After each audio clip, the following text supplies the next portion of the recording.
नमस्कार YouTube family. तर खूप खूप स्वागत आहे आपलं सर्वांचं शर्वरीज किचनमध्ये. तर माणसाने ना आनंदाने जगून घ्या बरं का. कारण माणूस कितीही श्रीमंत असला ना तरी स्वतःचा मृत्यू विकत घेऊ शकत नाही. बरोबर आहे ना.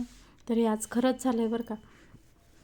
तर माणसाने ना नेहमी जो दिवस जसा येईल तसा त्याच्यामध्ये म्हणजे आनंदाने जगायचं. अजिबात कशाचा विचार न करता. कारण की आज जर आपण रात्री झोपलो, सकाळी आपले डोळे उघडतील की नाही उघडेल हे पण आपण सांगू शकत नाही.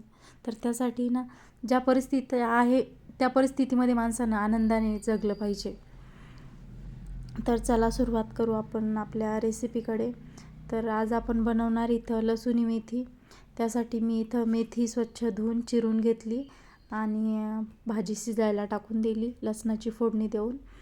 आणि इकडे त्याचं वाटण करायला भाजून घेते शेंगदाणे, तीळ आणि थोडंसं बेसन पीठ. तर ते भाजून घेतलं तोपर्यंत भाजी पण शिजली होती इकडे. त्यानंतर त्याच कढईमध्ये परत तेल टाकलं मी 1.5 पळी समजा. आणि लसण टाकला ठेचून, तो पण छान फ्राय करून घेतला. त्यानंतर टमाटर टाकलं अर्धं, लाल तिखट आणि काही मसाले होते आपले घरगुती मसाले ते टाकले, हळद आणि भाजी टाकून छान मिक्स करून घेतलं, फ्राय करून घेतली मसाल्यामध्ये. त्यानंतर आपण जी पावडर केलेली होती तिळाची शेंगदाण्याची ती पावडर टाकून घेतली त्याच्यामध्ये आणि त्याला पण छान फ्राय करून घेतलं. आणि मस्त त्याला मग त्याच्यामध्ये गरम पाणी टाकलं करून, थोडं थोडं पाणी टाकलं म्हणजे जास्त पातळ पण चांगली नाही लागत ही भाजी, थोडी घट्टच पाहिजे.